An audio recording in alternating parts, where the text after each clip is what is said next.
नमस्ते, नमस्ते, नमस्कार महाराज जी। जय श्री कृष्णा, स्वागत है आपका हमारे पॉडकास्ट में। मुझे याद है अभी भी वो छवि बचपन की जब माता श्री आपकी अक्सर कथा लगाया करती थी टीवी पे, क्योंकि जब शुरुआती दिनों में शायद दिव्य चैनल ये सारे भी बाद में आए, तो आस्था में आप बहुत देखा करते। मुझे वो छवि आज भी याद है। और महाराज जी सीधा शुरुआत कुछ ऐसे करते हैं कि जैसे भारत में तीर्थ स्थल काफ़ी हैं, काफ़ी बातें होती हैं, ये जगह, वो जगह, पर जब वृंदावन का नाम आता है, तो कुछ अलग ही अनुभूति होती है। मैं खुद जब वहाँ गया था, मुझे भी लगा था कि ये तो सही में दैवीय भूमि है, यहाँ पे कुछ है, हर कण-कण में मतलब आप टोल पार करते हैं, आप एंटर करते हैं, आपको तभी माहौल ऐसा दिखता है, राधे-राधे होती है। आपका क्या कहना है वृंदावन ऐसा भूमि के बारे में? अहो अमीषां किमकार शोभनम प्रसन्न एषां स्विदित स्वयं हरि यैर्जन्म लब्धम निषु भारताजिरे मुकुंद सेवोपैकम प्रियाहिनः। भागवत में ऐसा वर्णन है कि देवता लोग भी परमात्मा से प्रार्थना करते हैं कि हमारा जन्म भारत में हो जाए। अच्छा। यैर्जन्म लब्धम निषु भारताजिरे, अजिर बोलते हैं आंगन को, भारत के आंगन में हमारा जन्म हो जाए। बोले क्यों? बोले भारत पूरा तीर्थ है, अच्छा। भारत पूरा पवित्र है। अब हमारे पूरब में चार धाम है, जी। पश्चिम दिशा में चार धाम है, उत्तर दिशा में चार धाम है, और दक्षिण में भी चार धाम है, और बिल्कुल मध्य में विश्वनाथ काशी है, मध्य में ही प्रयागराज है, मध्य में ही पुष्कर राज है, मध्य में ही अयोध्या और वृंदावन है। तो हम लोगों की जो वैष्णवी पद्धति की मान्यता है, उस मान्यता में वृंदावन तीर्थ नहीं है। अच्छा। वृंदावन कदाचित धाम भी नहीं है, क्योंकि धाम तो हम इसलिए बोल देते हैं कि इससे ऊंचा शब्द हमें कोई मिलता नहीं है। वस्तुतः धन्यम वृंदावनम तेन भक्तिर्नृत्यति यत्र च। भागवत के महात्म्य में लिखा है वृंदावन धन्य है जहां भक्ति नित्य ही नृत्य करती है। और ये तीन क्षेत्र बड़े अद्भुत हैं, काशी, अयोध्या और वृंदावन। और ये ज्ञान, वैराग्य और भक्ति की भूमि है, क्योंकि हमारे यहाँ यमुना को भक्ति का प्रतीक माना गया है, गंगा ज्ञान का स्वरूप मानी गई है, और सरजू वैराग्य का साक्षात विग्रह है। तो सरजू के किनारे जो अयोध्या है वो वैराग्य की भूमि है, और गंगा के किनारे जो काशी है वो ज्ञान की नगरी है। लेकिन यमुना के किनारे श्रीधाम वृंदावन भक्ति की भूमि है। भक्ति नृत्यति यत्र च। तो वृंदावन को एक महात्मा तो मुझे बोलते थे कि वृंदावन को तीर्थ कहना तो कदाचित उसका अपमान करने जैसा है। वृंदावन तो राधा माधव का घर है, परमात्मा का अपना निवास है, अपना घर है। वैसे तो भारत पूरा तीर्थ है, भारत का कण कण में तीर्थ, तीर्थ माने पवित्र होता है। पूरा भारत मेरा पवित्र है, सब जगह चार धाम है, तीर्थ हैं, पर वृंदावन अनूठा है, वृंदावन अद्भुत है। संपूर्ण विश्व में हम लोग भ्रमण करते हैं कथाओं की सेवा के लिए, लेकिन और भारत में भी सब तीर्थों में हम जाते ही हैं, जाना चाहिए। चार धाम है, चारों धाम, चारों दिशाओं के चारों धामों में हम गए हैं। लेकिन वृंदावन में प्रवेश करने पर ये अनुभूति होती है कि ये गोपाल का घर है, ये राधा माधव का घर है। तो वहाँ का आनंद अलग है। मतलब महाराज जी आज भी माना जाता है कि मतलब हमारे राधा कृष्ण वहीं निवास करते हैं। वृंदावन में, वृंदावन का अर्थ भी यही है। वैसे तो वृंदा बोलते हैं तुलसी को, अच्छा। और तुलसी का जो वन है वो वृंदावन है। लेकिन एक और सुंदर भाव है, वृंद कहते हैं भक्त वृंदों को। अच्छा। वृंदान, भक्त वृंदान, अवति रक्षतीति वृंदाव श्री कृष्ण वृंदावन नाम है श्री कृष्ण का। और भक्त वृंदों की रक्षा करने वाले श्री कृष्ण जहां 24 घंटे नित्य नूतन रूप में विद्यमान रहे, उसको वृंदावन कहते हैं। अच्छा, महाराज जी शायद आपको तो वैसे नित्य ही अनुभूति होती होंगी, पर कभी आपका कोई ऐसा इंस्टेंस रहा है जहाँ आपको खुद लगा हो कि मतलब भगवान की सही में आपको अनुभूति हुई हो, आपको दिखे हो कुछ ऐसा चमत्कार कभी किसी पल? अब देखिए, हम लोग तो मूलतः ब्रजवासी हैं, आप रहते भी वही हैं। और तो ब्रज में ही हमारा जन्म हुआ है। जी। 84 कोष का जो ब्रजमंडल है वो संपूर्ण वृंदावन का ही रूप है, अच्छा। और हम लोग तो ब्रजवासी हैं। जी। और तो हमें तो ब्रज की महिमा बखान करने में, वृंदावन की महिमा बताने में आनंद की अनुभूति होगी। वहाँ की मिट्टी में हम पले हैं, मिट्टी में हमने जन्म लिया है, मिट्टी में हम खेले हैं, और बचपन से उसी की महिमा का हम गान करते हैं। संपूर्ण विश्व में जो हम लोग जाते हैं, वृंदावन की महिमा का ही तो गान करते हैं, क्योंकि वृंदावन की महिमा गान का मतलब है कृष्ण की महिमा, कि वृंदावन नाम तो कृष्ण का ही है। और अनुभूति की तो मैं आपसे क्या बताऊं। अच्छा। बड़े बड़े पवित्र संत वृंदावन में वास करते हैं, भगवत प्राप्त महानुभावों का वृंदावन में निवास है।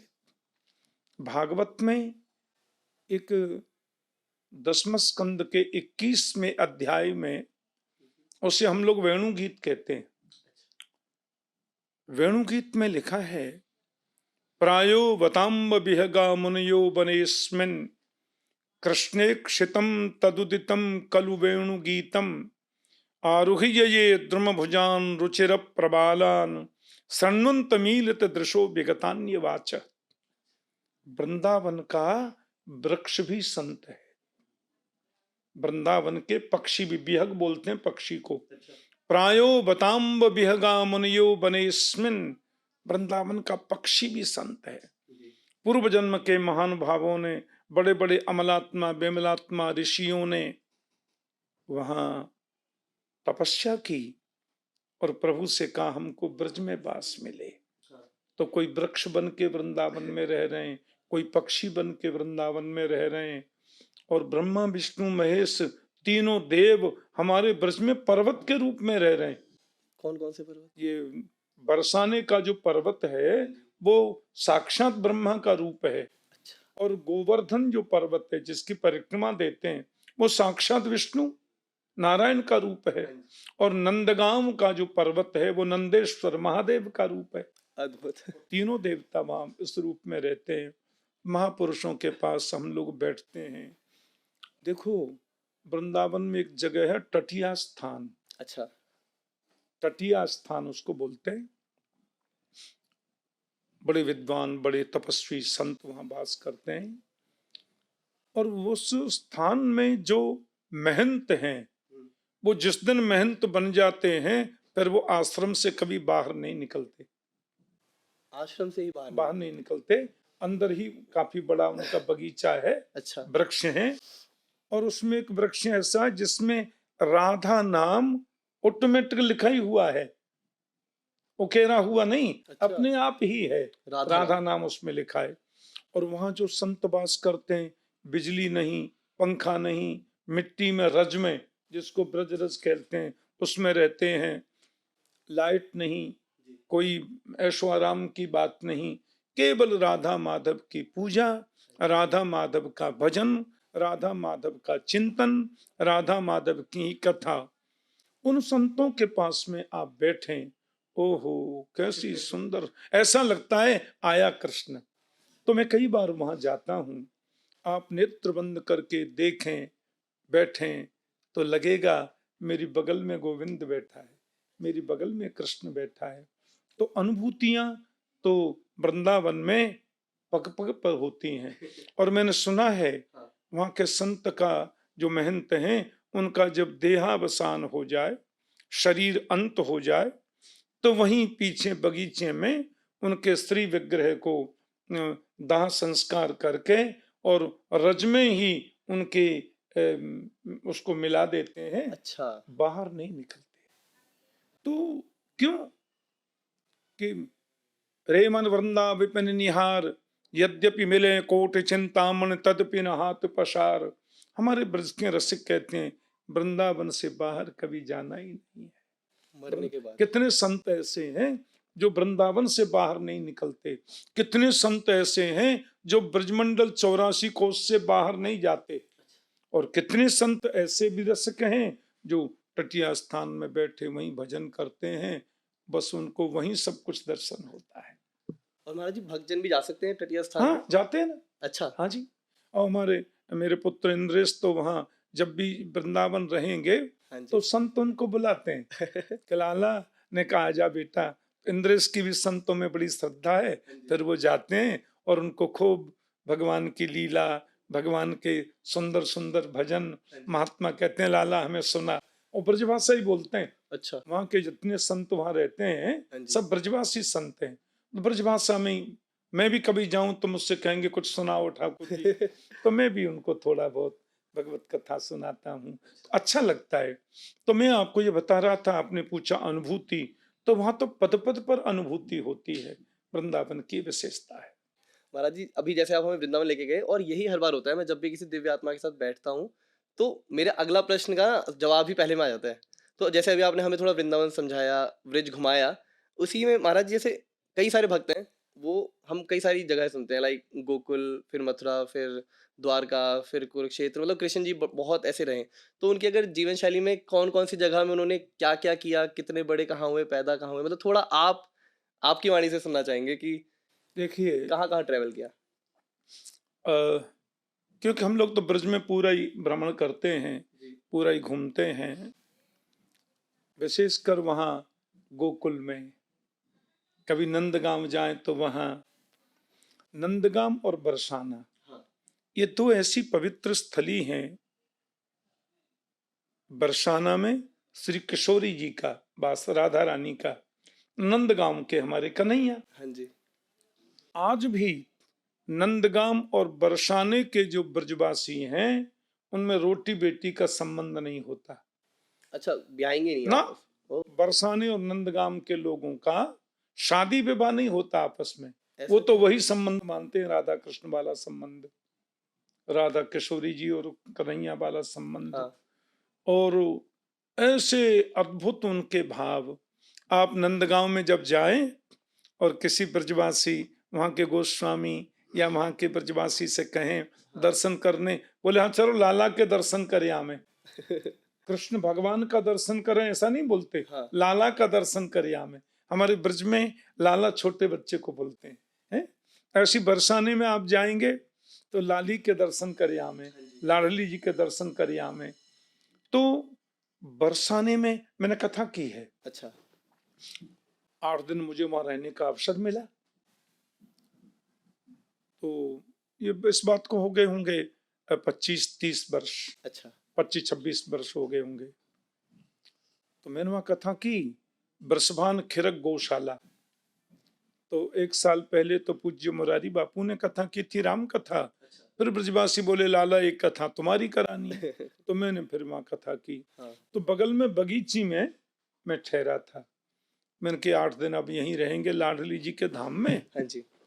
तो वहाँ कोई कलकत्ते के सेठ हैं, उनकी बगीची है, बीच में उनका बंगला बना है। तो मैं उसी में ठहर गया, लोगों ने व्यवस्था की। तो मैंने देखा वहां पर एक पर्णकुटी बनी थी, और उसमें एक बिल्कुल यंग बाबा, मुश्किल से उनकी उम्र होगी 35-36 साल की, अच्छा। एकदम श्याम वर्ण के महात्मा। और मुझे ऐसा लगा कि वो बंगाल से थे, पश्चिम बंगाल से। अच्छा। और वो झोंपड़ी में दिन भर भजन करते थे। तो हम लोग तो थोड़े ब्रजवासी हैं, ब्रजवासी थोड़ा खान पान चकाचक रखते हैं, हाँ। ऐसी आदत है, हाँ। माखन मिश्री दूध दही अच्छा। और घी भी खूब। तो मैंने उन महात्मा जी से हाथ जोड़ के कहा बाबा आप यहीं रहते हैं? बोले हाँ। मुझे जानते थे वो, उन्होंने मुझे देखा सुना होगा बिल्कुल। कथा, क्यों कथा करते तो मुझे 50वां साल चल रहा है। हाँ जी। हाँ जी। तो मैंने कि बाबा अब 8 दिन हम लोग यहीं रहेंगे, बरसमान फिर गौशाला में मेरी कथा होगी। तो आप अब 8 दिन हमारे संग भोजन करिए। हमारे संग भोजन बनाने वाला रहता है, हाँ यही भोजन पाइए। तो मुझसे बोले, ठाकुर जी मैं तो आपको बचपन से सुन रहा हूँ हाँ और मुझे पता है कि कल से यहाँ बड़ा विशाल भागवत का आयोजन होगा, लेकिन मैं तो भोजन नहीं करता। भोजन नहीं करते? मैंने कहा क्यों? बोले मैं तो बरसाने में जो ब्रजवासी हैं उनके घर से मधुकरी मांग के लाता हूँ। मधुकरी बोलते हैं रोटी के टुकड़े को, अच्छा। पूरी रोटी भी नहीं, एक एक टुकड़ा, आधी रोटी। हाँ ये सब ब्रजवासियों के पवित्र घरों से लाता हूँ और वही यहाँ पत्तल पे रख करके बस पा लेता हूँ। और वहां पे राधा बाग है बरसाने में, वहां के कुएं का जल पी लेता हूँ और भजन करता हूँ। मैंने, बाबा कहाँ से हैं आप? बोले मैं पश्चिम बंगाल से हूँ शरीर, और मैं सॉफ्टवेयर इंजीनियर हूँ। अच्छा। हाँ। बोले वृंदावन के एक महापुरुष बंगाल में गए थे, उनकी कथा सुनी, ब्रज की महिमा सुनी, महाराज मन नहीं लगा और मैं सब छोड़ के यहाँ आ गया, अब बरसाने में रहता हूँ। ओहो, मेरी तो आंखों में आंसू आ गए। मैंने कि बिल्कुल यंग बाबा, हाँ और थ्रू आउट इंग्लिश बोले, वो तो बड़े पढ़े लिखे, पढ़े लिखे थे। सॉफ्टवेयर इंजीनियर है। बिल्कुल। बोले मेरा सर्विस की प्लानिंग थी और माता पिता भी चाहते थे, हाँ पर राधा रानी ने अपने चरणों में बुला लिया। अब बरसाना छोड़ के कहीं नहीं जाऊंगा, ब्रज छोड़ के कहीं नहीं जाऊंगा, और मैं आपकी कथा भी यहीं से सुनूंगा, क्योंकि दूर दूर माइक लगे हैं हाँ और यहाँ मुझे सुनाई देगा, भजन भी हो और सुनाई भी। तो ये अनुभूति बरसाने की है। वहां कितने ऐसे संत हैं जो झोपड़ी में रहते हैं, ब्रजवास, भूख लगे तो मांगे खाए हो, गिनहु न सांझ सवेरो, ऐसो कब कर हो मन मेरो। एक रसखान जी हुए थे ना संत, हाँ जी मुस्लिम समुदाय से, जी और वो ब्रज में ही रहे, रसखान उनका नाम था। जी। बड़ी सुंदर कृष्ण की कविताएं लिखी और अंत में उनका संस्कार भी ब्रज में ही हुआ, वो गए ही नहीं कभी छोड़ के। जी तो मैं निवेदन ये कर रहा था कि नंदगांव, बरसाना, नंदगांव में मैंने कई बार कथा की है, वहां के पवित्र भाव हृदय में, गोवर्धन में कई बार हम लोगों को कथा करने का अवसर मिला। हाँ जी तो ज्यादा ध्यान से देखें, ज्यादा भाव से देखें, तो वहां के प्रत्येक व्यक्ति में आपको अनुभव होगा कि ये गोविंद का सखा है, ये भगवान का मित्र है, हाँ ये भगवान का अपना निजी है। ये सब ब्रज की अनुभूति है। अनुभूतियां हैं। तो महाराज जी, हाँ हम भी अक्सर ऐसे देखते हैं कि वहाँ मतलब भगवान वाली श्रेणी में शायद ज्यादा नहीं डालते, लल्ला या मित्र हाँ या प्रेम भाव हाँ जी, इन्हीं में ही रहते हैं। यही भाव उनका रहता है जी और होना भी चाहिए। शास्त्र में लिखा है, अनन्य ममता विष्णो हो ममता प्रेम संगता, भावस्स एव सांध्रात्मा बुधई प्रेमा निगद्यते। अच्छा। जैसी ममता, जैसी अनुरक्ति संसार के प्रति हमारी है, उसका दशांश भी गोविंद के प्रति हो जाए, परमात्मा के प्रति हो जाए, तो भटकाव खत्म हो जाए। और वो ममता, वो अनुरक्ति ही फिर विशुद्ध भक्ति बन जाती है, विशुद्ध भाव बन भाव जाता बन है। जाता है। तो हिमोहि नाते अनेक मानिए जो भावे, ज्यों त्यों तुलसी कृपालु चरण शरण पावे। परमात्मा के साथ में कोई भी संबंध जुड़े, हमारी हिंदू वैदिक सनातन संस्कृति बड़ी अद्भुत है। भगवान से पहले विश्वास करो, फिर भगवान से संबंध जोड़ो, फिर भगवान में समर्पित हो जाओ। ये हमारी 3 धारा है। जी। अब जैसे आपने बताया कि नंदगांव के हमारे श्री कृष्ण, बरसाने की राधा जी, फिर आगे की जर्नी कैसी रही? फिर मथुरा गए? हाँ, असल में भगवान श्री कृष्ण तो साक्षात जगदीश्वर है, हाँ जी साक्षात जगत नियंता है। ये देखो, ये नारायण है जी और ये लक्ष्मी है।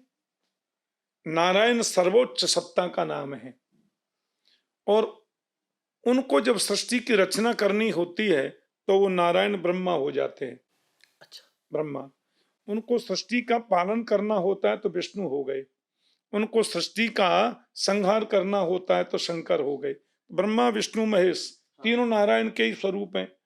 और वही नारायण त्रेता में राम बन करके पधारते हैं। जी राम का अवतार लेके आते हैं, जी और वही नारायण राम द्वापर में कृष्ण बन के आते हैं। हाँ तो नारायण ही राम बने, फिर वो कृष्ण बन गए। और वही पराम्बा लक्ष्मी जी त्रेता में जानकी बन के आती हैं, हाँ और वही लक्ष्मी जी द्वापर में कृष्ण पत्नी रुक्मणी के रूप में आती हैं। राम रूपे भवेत सीता रुक्मणी कृष्ण जन्मनी। तो भगवान ने अवतार लिया मथुरा में, हाँ जी वसुदेव देवकी के यहाँ, और तुरंत वो गोकुल पधारे।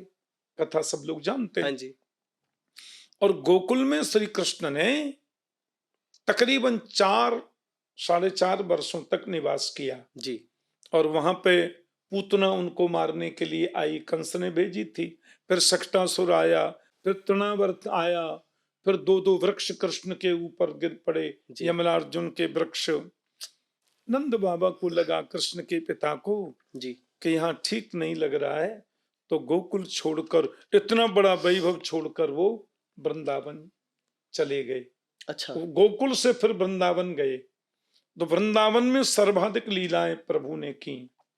और वृंदावन में जब वो पधारे, तो कृष्ण के पिता नंद बाबा ने नंदगाम बसा लिया।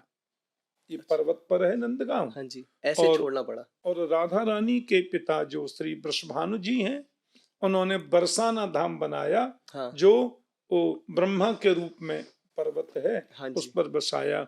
और लीला सब पूरे ब्रज में भगवान करने लगे।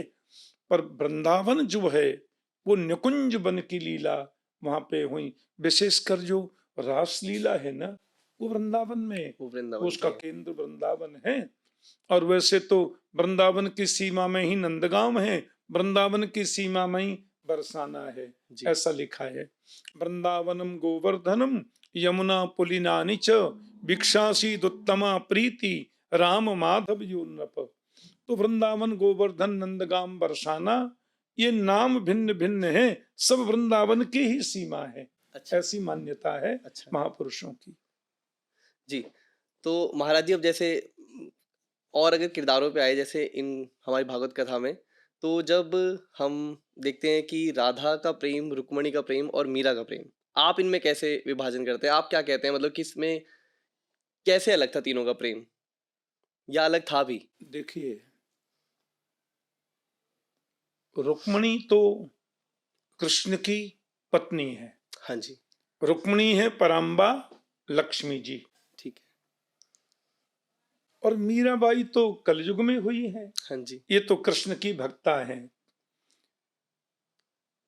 राधा रानी तो स्वयं कृष्ण है, अच्छा राधा रानी अलग नहीं है। अच्छा राधा रानी तो कृष्ण ही है। अच्छा हमारे शास्त्रों में लिखा है, राधा कृष्ण स्वरूपाम्बई कृष्णम राधा स्वरूपिणम जी कलात्मानम निकुंजस्थम गुरुरूपम सदा भजे। तो कहते हैं राधा ही कृष्ण है और कृष्ण ही राधा है, दोनों में बिल्कुल अंतर नहीं है, अच्छा इनमें अंतर ही नहीं अंतर ही नहीं है। और यहां तक लिखा है, तस्मात् ज्योतिर्भूत द्वेधा राधा माधव रूपकम। एक ही ज्योति 2 रूपों में परिणत हो गई, उन्हें हम राधा और माधव कहते हैं, वस्तुतः एक ही है।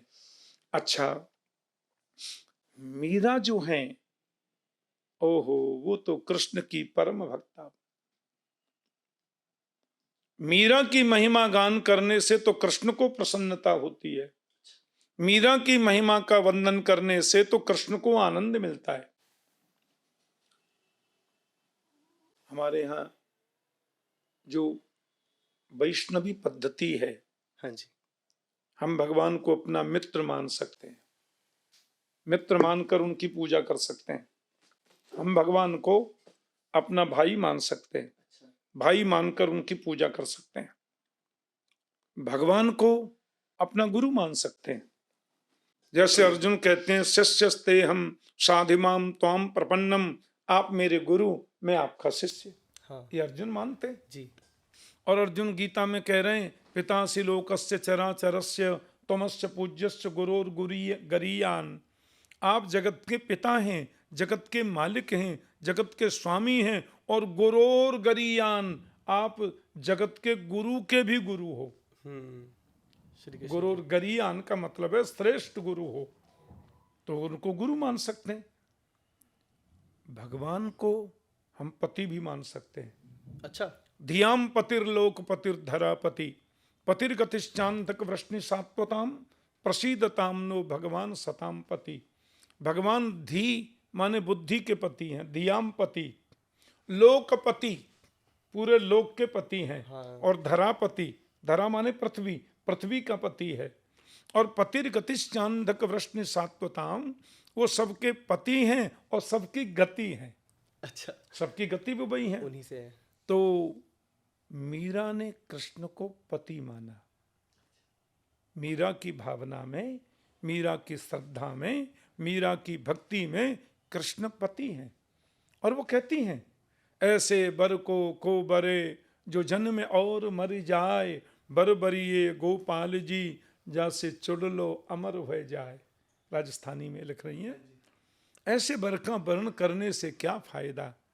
आज बर का वर्ण किया, पति हो गया, और एक दिन उसका वैधव्य रूप देखना पड़ा, मर गया। बर ही बरना है तो गोपाल जी का वर्ण करो, मेरे प्रभु का वर्ण करो, जिससे चुड़ला अमर हो जाए, कभी भी तुम्हें वैधव्य रूप देखना न पड़े। हाँ। इसलिए मीरा कहती हैं, मेरे तो गिरधर गोपाल दूसरो न कोई, जाके सिर मोर मुकुट मेरो पति सोई। मेरा तो पति गिरधर गोपाल है। तो मीरा की श्रद्धा अद्भुत है, अनूठी है, वंदनीय है। और रुक्मणी साक्षात भारजा है भगवान की, वो तो पराम्बा जगदम्बा लक्ष्मी है, और राधा तो कृष्ण ही है। हाँ, अब राधा कृष्ण है, वैसे राधा कृष्ण के विवाह का वर्णन भी आता है। हाँ, ये भी लोगों में बहुत शंका रहती है कि हुआ भी था या नहीं। ब्रह्म वैवर्त पुराण में हाँ जी। राधा कृष्ण के विवाह का वर्णन आता है, पर वो लोक रीति की लीला नहीं है। अच्छा, अब हमारा नाम कृष्णचंद्र शास्त्री है, हाँ जी। पर पूरा विश्व मुझे ठाकुर जी के नाम से जानता है। मान लो कोई समाचार आ जाए कि ठाकुर जी ने कृष्णचंद्र से शादी कर ली, हाँ। तो लोग कहेंगे भाई आदमी तो एक ही है, हम्म, एक ही आदमी के दो नाम है। जी। तब ठाकुर जी कृष्णचंद्र से शादी कर ले, या कृष्णचंद्र ठाकुर जी से शादी कर ले, राधा कृष्ण से विवाह कर ले, कृष्ण राधा से विवाह कर ले, दोनों एक प्राण दो देही हैं। ये तो भक्तों की इच्छा की पूर्ति के लिए, हमारे रसिक संत जनों को आनंद देने के लिए राधा माधव रूपकम, राधा माधव के रूप में वो प्रकट होते हैं। भक्त लोग फिर आनंद मनाते हैं। दोनों विराजमान हैं, सखी स्वरूप से उनकी लीला गुणानुवादों का गान कर रहे हैं, सहचरी भाव से उनकी उपासना कर रहे हैं। वस्तुतः आध्यात्मिक परिप्रेक्ष्य में, शास्त्रीय दृष्टि में देखें तो राधा ही कृष्ण है, कृष्ण ही राधा है। और महाराज जी, जब हम अगेन कृष्ण जी के बचपन की बातें सुनते हैं तो हमें सखाओं के नाम पे सुदामा का बहुत नाम आता है। तो उनके अलावा और भी कुछ रहे होंगे, और भी सखा रहे होंगे, उनका वर्णन काफी कम आता है। भगवान के अनेक सखा हैं। मधुमंगल है, अच्छा। सुबल है, तोष है, श्रीदामा है। वो सुदामा की जिसकी हम चर्चा करते हैं, वो तो कृष्ण के गुरुकुल का मित्र थे। हाँ। जो द्वारिका में कृष्ण से मिलने गए थे, वो तो सांदीपनी उपाध्याय जी के गुरुकुल में जब कृष्ण पढ़ने गए थे अवंतिकापुरी में, अवंतिका कोई उज्जैन बोलते हैं अभी। अच्छा। वहाँ कृष्ण पढ़ने गए थे ना, वो सांदीपनी उपाध्याय जी का बहुत बड़ा गुरुकुल था, और तो वहाँ सुदामा भी पढ़ते थे। हाँ, मैत्री हुई। क्योंकि हमारे गुरुकुलों में तो कोई छोटा बड़ा होता नहीं, सब बराबर होते हैं। तो सुदामा जी विप्र परिवार से थे और कृष्ण राजघराने से थे। हाँ। वसुदेव नंदन है, लेकिन वहाँ दोनों एक संग रहना, एक संग खाना, एक संग सोना, एक संग खेलना, सब वहाँ तो कोई न राजा है न रंग का, सब बराबर है। तो वहाँ दोनों की मित्रता हो गई। अच्छा। सुदामा बड़े विद्वान थे, बड़े अद्भुत त्यागी थे, महापुरुष थे। और हमारे ब्रज में जो कृष्ण के ब्रजवासी मित्र थे, हाँ। उसमें मधुमंगल, सुबल, तोष, उसमें एक श्रीदामा है। कौन? श्रीदामा। अच्छा। ये श्रीदामा जो है राधा रानी का भाई है। उनसे भी मैत्री थी? हाँ, बड़ी भारी मित्रता थी अच्छा। दोनों की। और दोनों में खूब बड़े सखाओं के नाम हैं, तो उनके साथ में भगवान खूब लीला किए। अच्छा। क्या वर्णन है ब्रज के सख्य भाव का, ब्रज की इस उपासना पद्धति का। उपासना का मतलब होता है उपसमीपे असनम उपासनम, परमात्मा के सामीप्य की पवित्रतम अनुभूति का नाम उपासना उपासना है। है। तो ये बहुत बड़े भाव हैं। परमात्मा को हम किस भाव से भजते हैं, किस भाव से उनकी उपासना करते हैं, उन सब में एक सख्य भाव है। अच्छा। महाराज जी, इन्हीं सब के बीच फिर बाद में आता है नाम उद्धव जी का। अब हम जितने मतलब अच्छे अच्छे सुंदर सुंदर प्रसंग सुनते हैं, सब में होता है कि उद्धव जी से बात कर रहे हैं, उद्धव जी से ये बात हुई, ये मैत्री हुई, ऐसे भेजा, ऐसे बुलाया। उद्धव जी कब आए कृष्ण जी की लाइफ में, और उनका क्या रेलिवेंस रहा, मतलब वो कैसे जुड़े रहे? जब भगवान गुरुकुल से पढ़ कर के आए, हाँ। अब तक तो जी। बालक थे। जी। गुरुकुल से पढ़कर आए तो किशोर हैं कृष्ण। अच्छा। भागवत में ऐसा वर्णन आता है, वृष्णीनाम प्रवरो मंत्री कृष्णस्य दयतः सखा, शिष्यो बृहस्पते साक्षात उद्धवो बुद्धि सत्तम, ऐसा लिखा है। वृष्णीनाम प्रवरो मंत्री, वृष्णिवंशी यदुवंशियों का एक प्रवर मंत्री है, अच्छा। युवा मंत्री, बड़ा भारी बुद्धिमान। और कृष्ण से दयत सखा, कृष्ण का बड़ा आत्मीय, बड़ा प्रिय, मथुरा का सखा, अच्छा। जो महामंत्री भी है और सखा भी है और स्वयं यदुवंशी भी है, कृष्ण के रिश्तेदारी में भी है, अच्छा। क्योंकि यदुवंशी है। हाँ जी। और उद्धव का सबसे बड़ा परिचय है शिष्यो बृहस्पति साक्षात, ये देवताओं के गुरु बृहस्पति का शिष्य है। ओ। शिष्यो बृहस्पति साक्षात उद्धव, ये उद्धव क्या है? बोले बुद्धि सत्तम, बुद्धिमानों में सबसे श्रेष्ठ। ये तो बहुत बड़ा ज्ञानी है, बहुत बड़ा बुद्धिमान है। और जितना उद्धव बुद्धिमान है, जितना उद्धव ज्ञानी है, हाँ। जितना वो बृहस्पति का प्रिय शिष्य है, जितना वो कृष्ण का अत्यंत आत्मीय सखा है, उन सबसे ज्यादा उद्धव अत्यंत विनम्र है, अच्छा। अत्यंत विनयी है। क्योंकि विद्या ददाति विनयम, विनयाद् द्याति पात्रताम, पात्रत्वात् धनमाप्नोति, धनात् धर्म ततः सुखम। विद्या विनम्रता देती है। आदमी जितना विद्वान होगा उतना सरल होगा, उतना सहज होगा, उतना नम्र होगा। तो उद्धव जी नम्रता की पराकाष्ठा है। अच्छा। तो भगवान ने देखा इस उद्धव को भेजूं ब्रज में। मथुरा से प्रभु ने उद्धव को भेजा अच्छा। गोपियों के पास। मथुरा में जब कंस को मार के राजपाट संभाल रहे थे। अच्छा। जब भगवान युवराज बन गए थे हाँ जी। और गुरुकुल से पढ़कर आ गए थे, भगवान ने गुरुकुल में पूरी विद्या पढ़ी। अच्छा। भागवत में तो लिखा है सरहस्यम धनुर्वेदम धर्मान्याय पथांस तथा तथा चान्वीक्ष किम विद्याम राजनीतिम च षड्विधाम। रहस्यों के साथ में कृष्ण ने धनुर्विद्या को सीखा, अच्छा। शरीर सौष्ठव को सीखा। हाँ। पहला धर्म निरोगी काया, इसका अध्ययन किया। और 6 प्रकार की राजनीति को सीखा। अच्छा। कृष्ण से बढ़कर कोई राजनीतिज्ञ नहीं था वो उस तो समय, बिल्कुल। ऐसा वर्णन आता है। कृष्ण अद्भुत राजनीतिज्ञ थे। और मैं कोई रशिया के बहुत बड़े किसी विद्वान की कोई आर्टिकल पढ़ रहा था, हाँ जी। उसमें रूस के किसी बहुत बड़े विद्वान व्यक्ति ने लिखा है कि मैंने दुनिया का भ्रमण किया, दुनिया के समस्त धर्म ग्रंथों को मैंने पढ़ा, देखा, जी। पर मुझे सबसे ज्यादा आकृष्ट यदि किसी ने किया तो योगेश्वर कृष्ण ने किया, उनकी श्रीमद् भगवत गीता ने किया। कृष्ण के राजनीतिक जो उनका चरित्र है, उनकी दृष्टि है, उसने मुझे अत्यंत प्रभावित किया और मैं कृष्ण भक्त हो गया। अच्छा। तो जब भगवान पढ़ करके आए थे तब उद्धव जी यदुवंशियों के महामंत्री थे और कृष्ण की उम्र के थे। अच्छा। और उद्धव जी के बारे में लिखा है भागवत में कि ये ज्ञानी तो थे, बृहस्पति जी से पढ़कर आए थे, हाँ। बृहस्पति के शिष्य हैं। इनकी सबसे बड़ी विशेषता है कृष्ण को बड़ा प्यार करते थे। अच्छा। और उद्धव जी जब बचपन में खेलते थे ना, तो कृष्ण के चित्र के संग खेलते, भगवान की प्रतिमा के संग खेलते। ये मेरा सखा है, ये मेरा लाला है, और थे भी यदुवंशी।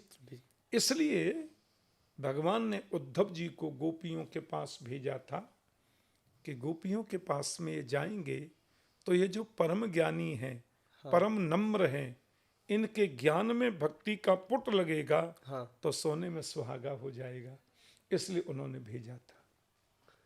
मतलब इतने वो ज्ञानी रहे, सब रहे, बट एक पाठ तब भी कृष्ण को पढ़ाना रह रहा था जो उन्होंने हाँ। ऐसे पढ़ाया। हाँ जी। अच्छा। महाराज जी, फिर जब ये सब हो जाता है और जब वो द्वारकाधीश बन जाते हैं और फिर महाभारत कहीं ना कहीं आती है पिक्चर में, उस समय के दौरान हम देखते हैं कि गंधार नरेश शकुनी को भी छोड़ के क्यों आना पड़ा वहाँ पे, क्यों सबको बहकाना पड़ा, उनका क्या रीज़न रहा होगा? उनके क्या, उनको हर कोई बहुत नेगेटिव उससे देखता है, क्या वो पूर्णतः गलत थे? क्या वहाँ भी कुछ सत्य था? वो भी कहीं सही थे अपनी जगह, आपकी दृष्टिकोण में?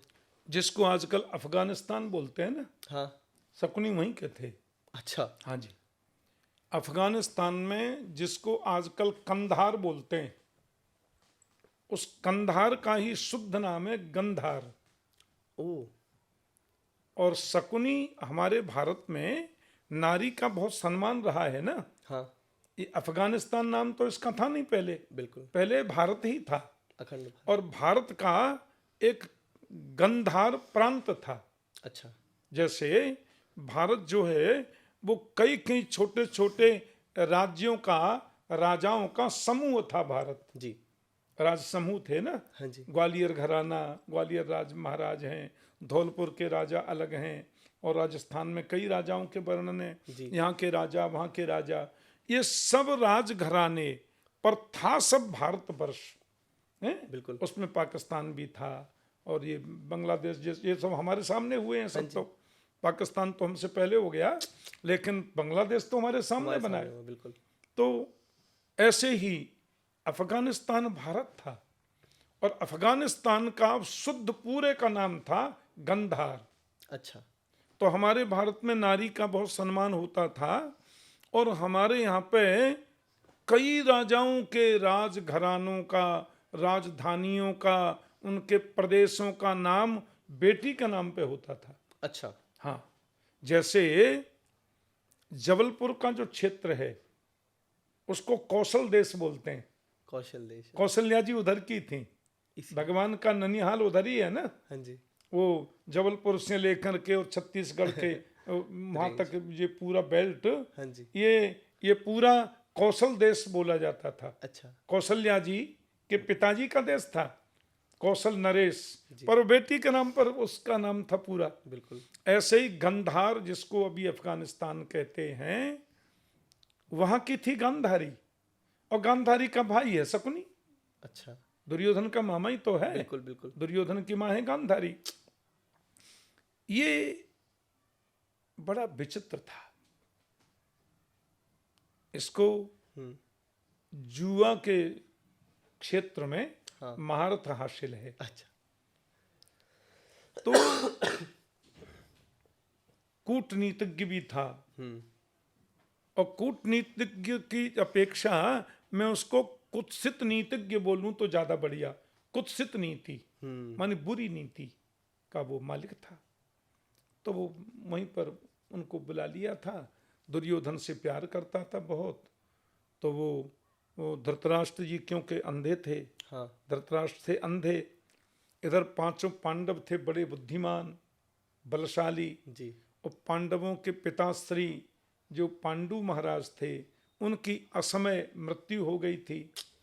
तो उनको डर लगता था शकुनी आदि को, क्योंकि हमारे यहाँ की ये नीति थी कि दो भाइयों, वैसे तो बड़े भाई ही राज्य के अधिकारी होते थे बिल्कुल, पर बड़ा भाई यदि अंधा है तो फिर छोटे भाई को राज्य मिलना चाहिए।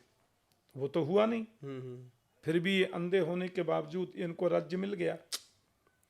फिर नियम ये है कि दोनों भाइयों की संतानों में जो सबसे बड़ा है वो राजा बनेगा जी।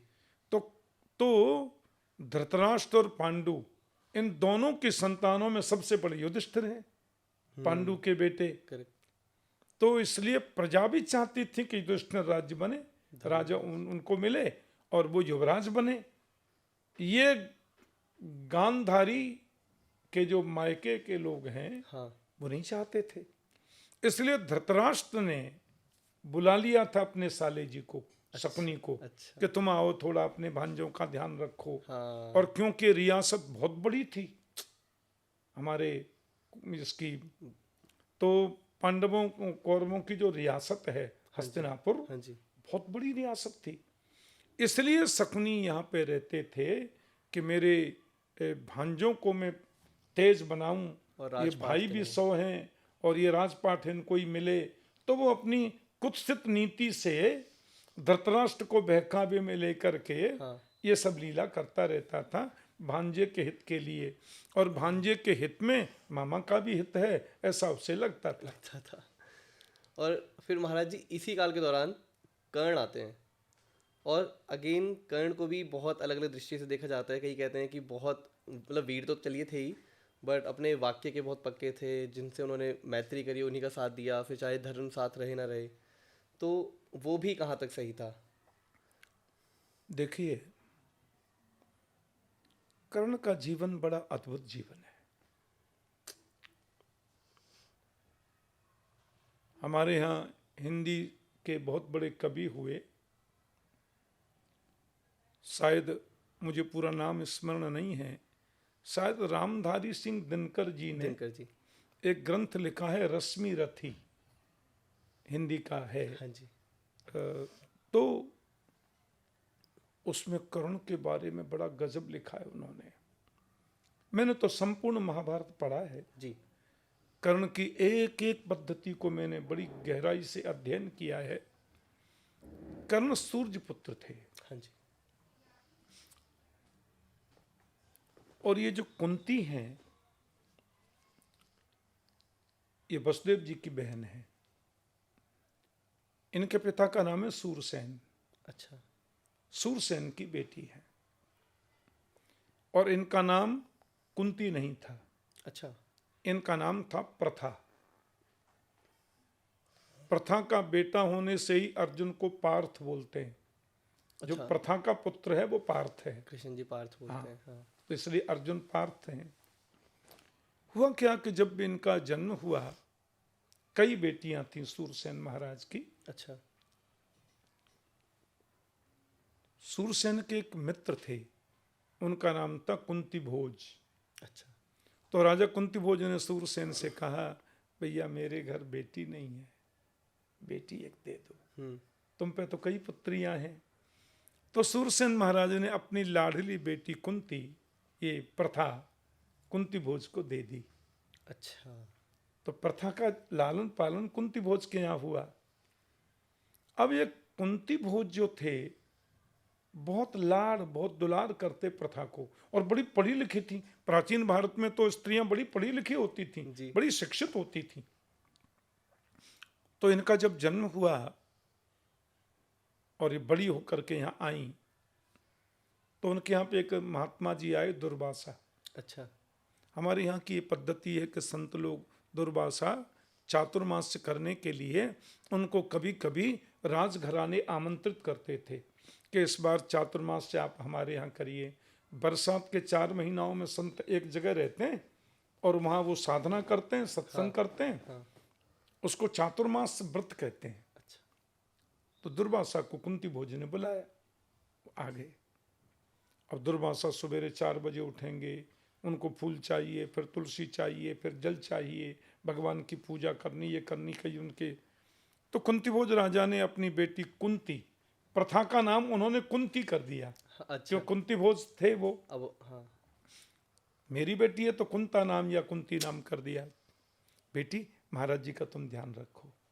कुंती ने बड़ी सेवा की बाबा की, सवेरे फूल पहुंचाना, उनकी सेवा में तुलसी पहुंचाना, घड़े में सुंदर जल भर करके गंगा जल उनकी पूजा के लिए पहुंचाना, ये उनका काम था। दुर्वासा ने जब पूजा पूरी हो गई 4 महीने, तो फिर हाथ जोड़कर कुंती बैठी थी। दुर्वासा बोले बेटी अब तो हम जाएंगे। हाँ बाबा आप आना। बोले फिर कभी आएंगे बेटी। जाने लगे तो बोले तूने बड़ी सेवा की है मेरी बच्ची। फूल तुलसी सब कुछ पंचामृत सब भगवान की सेवा के लिए तू समय पर पहुंचाती रही। इधर आ। हाँ पास में बुला के सिर पे हाथ रखा और एक मंत्र दे दिया। ये मंत्र तुझे दे रहा हूं बेटी। इस मंत्र में इतनी ताकत है किसी भी देवता को तू बुलाएगी तेरे सामने आ जाएगा। कुंती तो बचपन तो था ही, किशोरावस्था में थी। हाँ। बाबा चले गए। अब कुंती बैठी थी अपने, और राजकुमारी हैं, कुंती भोज राजा की लाडली बेटी हैं। हाँ तो ये बैठी थी अपने आंगन में झूले पर और ऐसे झूल रही थी, ऊपर देख रहे। सूरज को देख के बोली बहुत चमकता है, हाँ मालूम नहीं मेरे को मंत्र आता है, बुलाऊं क्या? हाँ तो उसने बच्ची ने मंत्र बोल दिया, सूरज आ गए। सूरज बोले जी क्या? आदेश। बोले आपने मंत्र बोला, बुलाया, हम आ गए। दुर्वासा जी ने दिया ना आपको मंत्र, हाँ क्या चाहिए? नहीं नहीं नहीं नहीं, नहीं कुछ नहीं चाहिए, जाओ जाओ, हम तो ऐसे ही बोल दिए। हाँ। बोले नहीं, अब आपको मेरे जैसा पुत्र होगा, ओ, सूर्य भगवान। मेरे जैसा तेजस्वी पुत्र होगा। अरे आप क्या बोलते हैं, मैं तो कुमारी हूं, किशोरी हूं, मेरा तो विवाह नहीं हुआ। बोले नहीं, तुम कुमारी रहोगी, तुम किशोरी ही रहोगी। ये तो मंत्र शक्ति से मेरे जैसा तेजस्वी पुत्र तुम्हें प्राप्त होगा। और कुंती की गोद में कर्ण आ गया। ये कर्ण सूर्य का पुत्र है, सूर्य का अंश है। अब वो तो घबरा गई कि क्या करूं मैं। फिर उन्होंने, अब मैं समाज को क्या जवाब दूंगी, हाँ राजकुमारी हूं। तो उन्होंने लता पत्रों में ऐसे लपेट के और गंगा जी में बहा दिया कर्ण उसको, को। बच्चे को। अच्छा। अब वो बहता जा रहा है तो एक अधिरथ नाम का सूत था। हमारे यहाँ सूत बोलते हैं हाँ। मल्लाह को, अच्छा। जो मल्लाह होते हैं ना, हमारे नौका। नौका चलाते हैं। तो उसका नाम था अधिरथ, उसकी पत्नी का नाम था राधा। अच्छा। उसके कोई संतान नहीं थी। उसने देखा, अरे, तो उसने दौड़कर बच्चे को निकाला, अपनी पत्नी से बोला भगवान ने, गंगा मैया ने हमको बेटा दे दिया। हाँ तो इसके कानों में कुंडल थे कर्ण के, हाँ जी। और कवच भी पहन रखा था छोटा बच्चा। जन्म से ही। जो सूर्य का बेटा है ना जी। और सूर्य जैसा तेजस्वी। अब ये उनके घर पला तो क्षत्रिय राजकुमारों में थोड़ा ये रहता था कि ये तो उसका बेटा है। हाँ तो अब दुर्योधन से इसकी हो गई मित्रता। कर्ण को ये मालूम था कि मैं कुंती का पुत्र हूं। उन्हें पता था। हाँ, और कुंती को मालूम था कि कर्ण मेरा पुत्र है, और कृष्ण को मालूम था कि कर्ण कुंती का पुत्र है। हाँ। तीन के अलावा चौथे किसी को पता नहीं। अच्छा। माँ को पता है, बेटा को पता है, और योगेश्वर कृष्ण को पता है। इसलिए कृष्ण बार बार कर्ण को उपदेश देते थे। तो कर्ण के मन में ये लगता था कि मैं ऐसे उच्च घराने में जन्मा और लोग मुझे क्या क्या नहीं बोलते। ये अपनी माँ का बड़ा भक्त था, राधा का। हाँ। इसकी माँ का नाम राधा था। हाँ। जो उसकी अधिरथ की पत्नी थी, इसलिए इसको राधेय भी बोलते हैं। अच्छा, कर्ण को।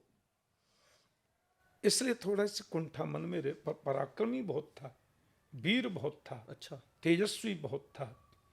तो दुर्योधन की मित्रता, फिर दुर्योधन ने इसको एक देश का राजा भी बना दिया, अंग अच्छा, देश। अंग देश। अंग देश का इसको राजा बनाया।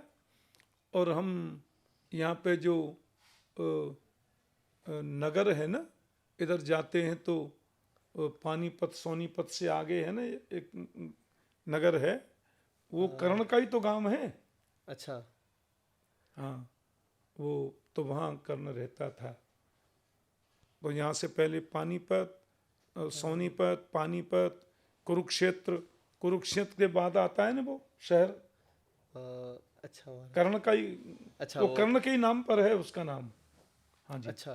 तो वो उस शहर का ये राजा भी था, बड़ा प्रतिष्ठित भी हुआ।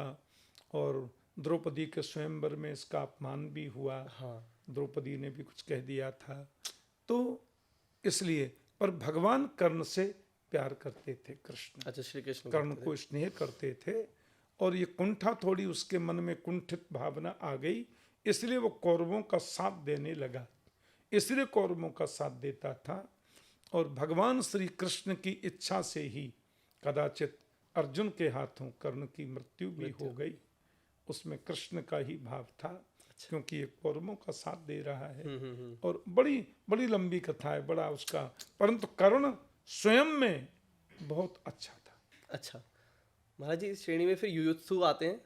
जब हम सुनते हैं कि दोनों कौरव और पांडव सामने सामने खड़े रहते हैं, तो युयुत्सु एक ऐसा होता है जो कौरवों के मतलब उनका भाई होने के बाद भी पांडवों में जाके मिलता है और फिर वहां से युद्ध लड़ता है। युयुत्सु बुद्धिमान था अच्छा। और वो सत्य का पक्षधर था। ये रीजन रहा हो। हाँ जी, सत्य का पक्षधर था और अपनी बुद्धि से जहां तक उसकी पहुंच है बहुत समझाता था। दुर्योधन, युयुत्सुर गौतमो यमऊ, ये सब थे, तो उसको समझाते थे कि भाई अन्याय की बेल पर कभी अमृत का फल नहीं आ सकता। एक तो युयुत्सु, एक विदुर। अच्छा, मंत्र। विदुर जी ये कौरवों के महामंत्री थे। हाँ जी। ये भी बहुत समझाते थे कि अन्याय की बेल पर कभी अमृत का फल नहीं आता। और कई बार तो उन्होंने यहाँ तक कहा कि शरीर में फोड़ा हो जाए तो ऑपरेशन करके निकाल देना ही बुद्धिमानी है। ये सोचें कि मेरा फोड़ा है, मैंने बड़ा घी खाया, इसको पुष्ट किया, नहीं नहीं नहीं नहीं, तो वो तो फिर कैंसर को जन्म देगा और रोग को बढ़ाएगा। इसलिए युयुत्सु भी दुर्योधन का विरोध करते थे। अच्छा। और श्री विदुर जी ने तो कई बार धृतराष्ट्र को बहुत समझाया, पर धृतराष्ट्र के क्या अपने बेटे के प्रति ममत्व, ज्यादा लगाव इस विनाश का कारण बना। शायद यही रीजन रहा कि पुत्र मोह को बहुत वैसे कहा जाता है धृतराष्ट्र के। फिर महाराज जी इसके बाद भक्तों की श्रेणी में भक्त कहिए, कुछ कहिए, सूरदास जी, रसखान जी, आपने भी नाम लिया, इनके बारे में भी काफी चर्चाएं होती है। ये क्या बाद में आए? काफी नहीं, ये तो कलयुग में हुए। अच्छा, दोनों सूरदास एंड रसखान। ये तो भगवान कृष्ण के अवतार के 5000 वर्ष बाद हुए। अच्छा। रसखान और सूरदास ये हमारे यहाँ पे ये भक्ति युग था, वो अभी 400-500 वर्ष पहले। अच्छा। श्री कुम्भनदास, सूरदास, तुलसीदास, मीराबाई, अच्छा, ये सब समकालीन हैं। और उन्हीं दिनों रहीम खान खाना, रस खान, ये सब भी कृष्ण भक्त थे। अच्छा, मुस्लिम, हाँ, वहां से भी आए, ये कृष्ण भक्त थे। तो ये सब लोगों ने, ये सब बस कोई 50 वर्ष पहले, कोई 25 वर्ष बाद, कोई 75 वर्ष पहले, सब एक वो भक्ति युग माना जाता है। अच्छा। तो सूरदास जी जो हैं ये जगतगुरु वल्लभाचार्य जी के शिष्य थे। अच्छा। सूरदास जी, और सूरदास जी के एक भाई वो तुलसीदास जी के मित्र थे। अच्छा। अयोध्या में जो तुलसीदास जी महाराज थे, हाँ, ये रामकृष्ण के भक्त हैं। सूर सूर तुलसी शशि उडगन केशव दास, अब के कवि खद्योत सम, जहां ता करत प्रकाश। सूरदास जी तो कवियों में सूर्य हैं। अच्छा। और तुलसीदास जी कवियों में शशि माने चंद्रमा है। अच्छा, दोनों कैसे? और उडगन केशवदास, केशवदास जी भी एक हुए। हाँ। तो भागवत जी के, भागवत महापुराण के 10वें स्कंद के एक एक श्लोक के ऊपर सूरदास जी ने ब्रजभाषा में कविताएं लिखी हैं। अच्छा, हर श्लोक। और जगतगुरु वल्लभाचार्य जी के शिष्यों में वो अष्टछाप के सखी माने गए कवि, अष्टछाप, अच्छा, उसमें एक सूरदास जी है। बड़े कृष्ण भक्त, अद्भुत कृष्ण भक्त। उनकी चक्षु नहीं है, हाँ, पर प्रत्यक्ष जब वो गाते तो गोविंद आकर के बैठते। कृष्ण ऐसे बैठकर सूरदास की कविताएं सुनते। और बाबा सूरदास उनको पुत्र जैसा स्नेह भी करते, बाबा से बात करते। हाँ। सूरदास जी की आंखें तो हमसे ज्यादा अच्छी थीं। हाँ। प्रज्ञा चक्षु, ज्ञान के चक्षु, भक्ति के चक्षु उनके खुले हैं। ये भौतिक आंखें नहीं तो क्या हुआ।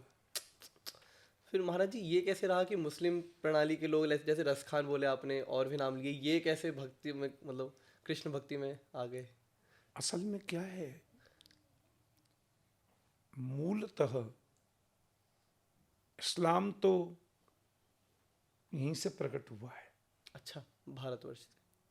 अब आपको नहीं, सनातन से ही तो पैदा हुआ है। अच्छा अच्छा। आपको जानकर आश्चर्य होगा, आज से तकरीबन 3500 वर्ष पहले, 3500 वर्ष पहले केवल एक ही धर्म था, सनातन। बिल्कुल। और पूरी दुनिया में 3 अरब लोग थे। मैं ज्यादा पुरानी नहीं, 3500 वर्ष पुरानी बात बता रहा हूं। अच्छा। पूरी दुनिया में 3.5 अरब लोग थे और उसमें एक भी गैर हिंदू नहीं था। सब सनातनी थे। इतिहास की बात है, सब हिंदू थे। सब हिंदू थे, सनातनी थे। तकरीबन 2100 वर्ष पहले क्रिश्चियन ईसाई धर्म प्रकट हो गया। जी। 1400 वर्ष पहले इस्लाम आ गया। और ये जो बुद्ध धर्म अलग नहीं है, वो तो सनातन है। हाँ। हमारे सनातन धर्म का नियम है कि सनातन धर्म में शरीर का दाह संस्कार होता है। हाँ। दफनाते नहीं है। जी। तो हमारे बौद्ध भाइयों में भी जलाते हैं शरीर को, दफनाते नहीं है। जैन भाइयों में भी शरीर को जलाते हैं, दफनाते नहीं है। हमारे सरदार जो सिख भाई हैं वहाँ भी शरीर को जलाते हैं, दफनाते नहीं है। जी। ये सब तो सनातनी है, सब तो हिंदू हैं मूलतः देखा जाए। जी। खाली हमारी उपासना की, पूजा की पद्धति अलग अलग अलग हैं तो सब हिंदू ही, कोई उसमें अंतर तो है ही नहीं। तो 2100 वर्ष पहले क्रिश्चियन आ गए, 1400 वर्ष पहले इस्लाम आ गया। जी। और फिर बाद में और भी कई कलयुग के पाखंड से लुप्त हुए सदग्रंथ, दम्भिन निजमति कल्प कर प्रकट किन्न बहुपंथ।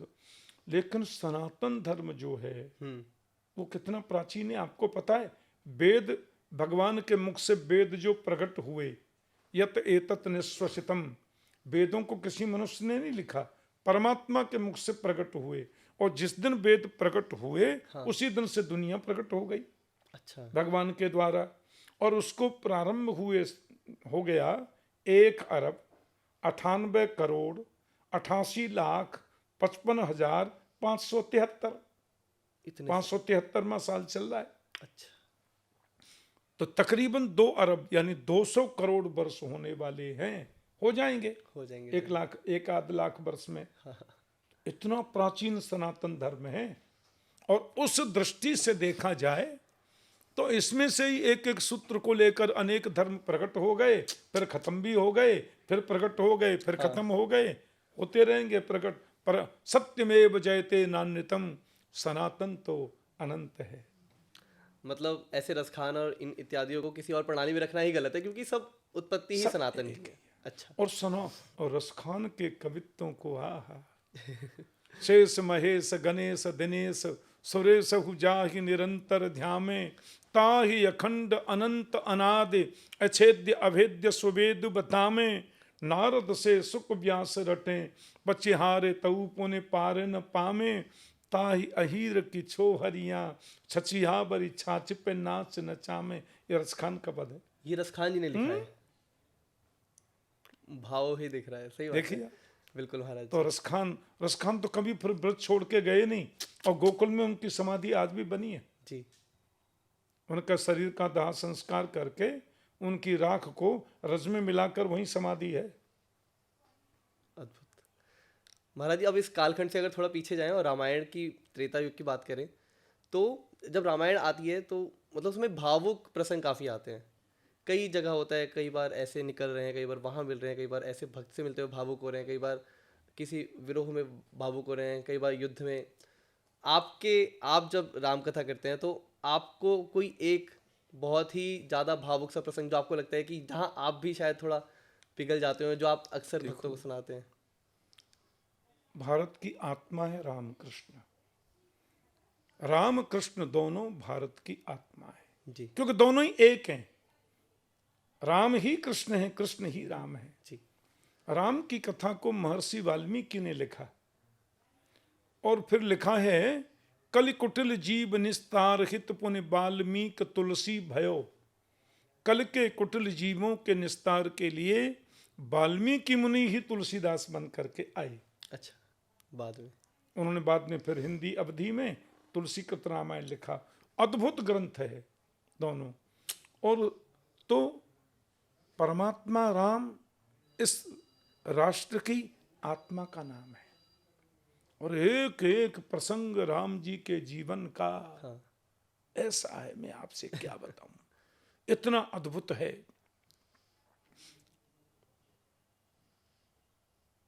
ऐसे हैं मेरे राम, राम सा मित्र न राम सा भाई न राम सा बंधु। मतलब एक एक चरित्र राम का अद्भुत है। अब आप देखें राम के चरित्र में जो सबसे पवित्रतम चरित्र है भरत जी का। भरत की माँ जो कैकेयी है, ये कैके देश की थी। अच्छा, इनके देश का नाम भी इनके पिता ने अपनी बेटी का नाम पे रखा था। कैकेयी मैंने आपसे कहा ना कि बेटियों के नाम पे नाम होते थे। हाँ जी। तो ये कैके देश की थी, कैके देश की बेटी थी, वो भी भारतीय था। जब राम जी वनवास से वो शादी से आ गए, बैठे तो कैकेयी माता ने राम को सोने का भवन बना के दिया। अच्छा, अपनी बहू जानकी की मुंह दिखावनी में। बल्कि अपने बेटे भरत थे पर राम से इतना प्रेम राम था।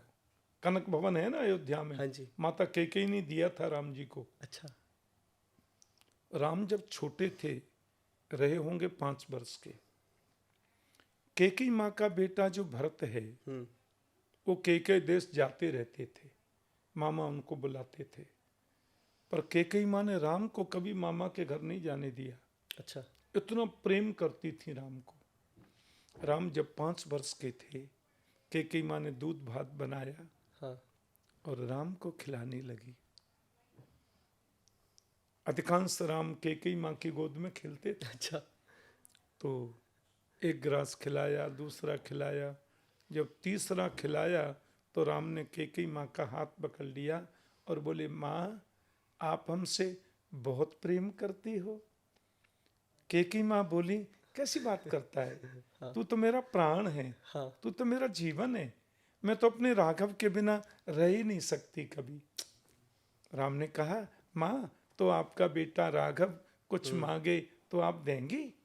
कैकेयी बोली, प्राणों से ज्यादा कोई बड़ी चीज नहीं है, मेरा राघव प्राण मांगेगा दे दूंगी, मांग क्या चाहिए? बिल्कुल। राम जी ने कहा, नहीं माँ दो, ऐसी तो कुछ नहीं, पर हाँ कुछ मांगना था, मांग। राम जी ने जब कहा मांगूंगा सो दोगी, तो 3 वचन भर दो। अच्छा, कैकेयी बोले, दूंगी दूंगी दूंगी, क्या चाहिए? हाँ, तो राम ने कैकेयी का हाथ पकड़ के अपने सिर पे रखा, बोले, माँ मेरे सिर की सौगंध खा के कहो, जो मांगूंगा आप दोगी और कभी किसी को बताओगी नहीं। अच्छा, कैकेयी बोली, सिर की सौगंध क्यों खिलाता है, मैं किसी को क्यों बताऊंगी, मेरा राघव प्रसन्न रहे, दूंगी। राम ने कहा, माँ जो वरदान मैं आपसे मांगने वाला हूं आपने वो दे भी दिया ना, तो कोई अपनी बेटी का नाम कैकेयी नहीं रखेगा। पहले ही बता चुका। हो सकता है आपके नाम पर एक कालिख लग जाए। जी, कैकेयी बोली, मैं इसकी परवाह नहीं करती, कोई सम्मान करे अपमान मुझे क्या मतलब, मेरा हाँ, लाडला राघव प्रसन्न है, मैं हाँ, दूंगी। अच्छा, राम की आंखों में आंसू आ गए और बोले, देखो माँ का कितना वात्सल्य है मेरे प्रति कि पूछ भी नहीं रही है वरदान क्या है, कह रही तू मांग, दूंगी।